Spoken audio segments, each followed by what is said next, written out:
I'm going to start this video with a simple question. Has anyone in your life been affected by cancer? I'm reasonably certain that the answer, for absolutely everyone watching, is yes.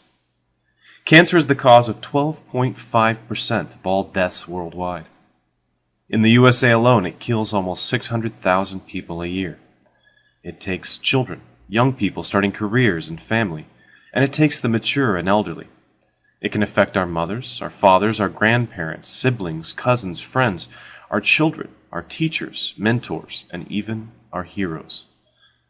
If your loved one was presented with a diagnosis of cancer, particularly an aggressive or advanced cancer, no doubt you immediately wanted to know what could be done. Into this emotional maelstrom comes a mixture of saints and frauds. The saints are those who have selflessly dedicated their lives to curing and treating cancer. The frauds are those who try to profit from desperation, from fear of loss. It's not always so easy to tell the two apart. I want to present the case of Dr. Stanislaw Burzynski in my home state of Texas. Dr. Burzynski owns and operates a private clinic that offers alternative cancer treatments and has been the source of some controversy. While there's a great deal I would like to talk about, from the point of view of my background as a cancer researcher, I want to present 3 red flags about the Burzynski Clinic that you can confirm for yourself.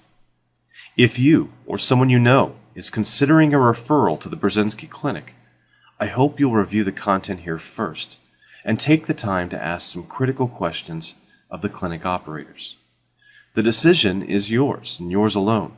I only want to highlight 3 undisputed facts that would give me pause that I suggest you research on your own. Fact 1. The Burzynski Clinic have initiated 62 clinical trials of cancer compounds and only completed 1. Clinical trials are required for new drug approval in the U.S. They must pass through 4 phases. First, testing for safe dose, then effectiveness against a particular cancer, followed by a comparison of effectiveness versus existing therapies, and lastly into long-term monitoring of harmful effects. Every clinical trial has to register before starting, a practice intended to prevent drug companies from sweeping unsuccessful results under the rug. Not every clinical trial manages to recruit enough patients. Some are terminated early, and some are closed when it's obvious the drug is unsafe or ineffective. For every 3 completed trials, there's probably 1 that was closed prematurely.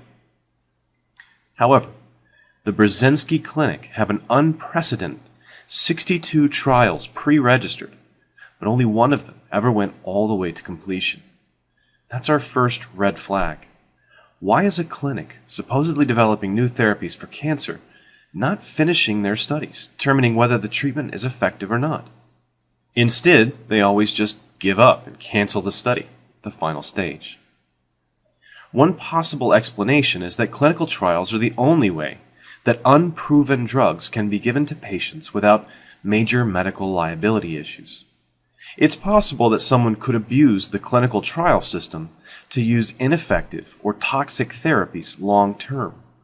That is, they could exploit a loophole in the laws designed to protect patients, running endless trials to end run around safety and efficacy requirements for new drugs. I'm not going to say that Dr. Burzynski is doing that, but you can confirm for yourself at clinicaltrials.gov that the Burzynski Clinic has initiated 62 clinical trials, but only completed 1. Fact 2. The Burzynski Clinic charges patients to receive trial medications. In addition to the very low rate of completion of all these clinical trials, Dr. Burzynski has taken the almost unheard of step of charging patients for their participation in a clinical trial to test a drug that the clinic has a patent on.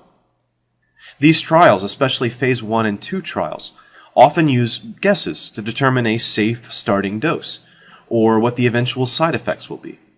Patients bear some risk of harm, which usually entitles them to at least free study medication. This is almost universal in clinical trials. There are a few exceptions where the number of patients enrolled is very large, or the drug is very expensive to produce. So why is the Brzezinski Clinic charging patients tens or hundreds of thousands of dollars to participate in these open-ended trials? They seem to be potentially profiting from what should be costly R&D for any other research clinic. It's a red flag for me. The fact that insurance companies won't pay for the untested drugs means that the financial burden falls entirely on loved ones and charities or members of the community. For a family, that can mean facing a choice between pursuing a therapy they're told is experimental and effective, possibly facing bankruptcy or debt, or facing the death of a loved one.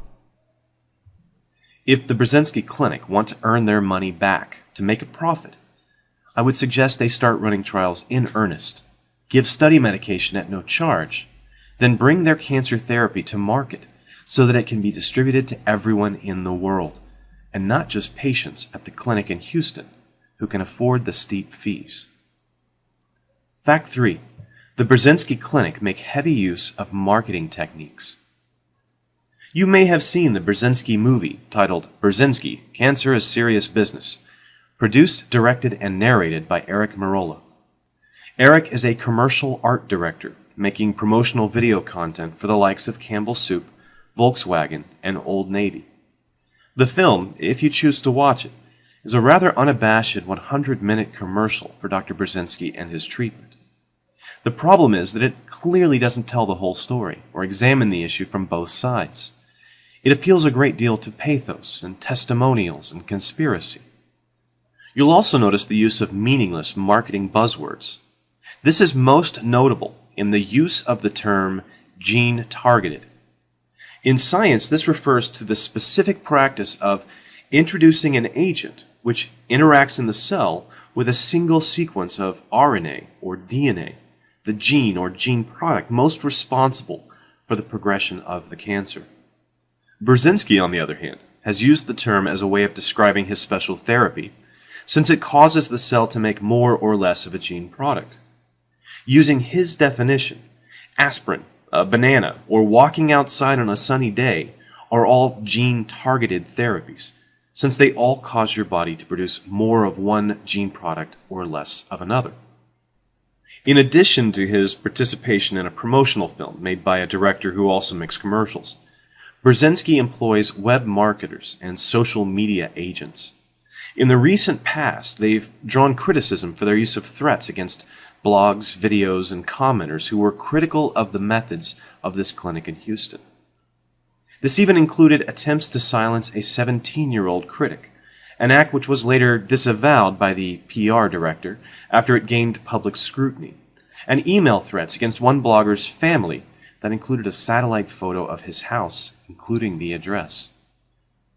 I don't think these are the actions of an ethical workplace, but even more importantly, I don't think the marketing focus is consistent with a clinic selling a miraculous, if still unproven, treatment for cancer. Let's make this quite clear. If you had an amazing new breakthrough in cancer treatment, would you really need any marketing at all? Would you need a PR director or social media agents to comb the internet, suppressing criticism? I think the best solution to the kind of difficult choice facing someone considering a referral to the Brzezinski Clinic is clear information. I hope I've given you 3 points to consider that you can independently confirm. If you or a loved one are facing the ominous Big C, I want to assure you that there are some amazing people out there who are working tirelessly on your behalf. We make progress every year in diagnosing earlier, treating more effectively. Hope does not go in vain, but don't allow that hope to blind you to people who would try to profit from your desperation. Thanks for watching. Every cell of each plant and animal contains genetic information coded onto the DNA molecule. The model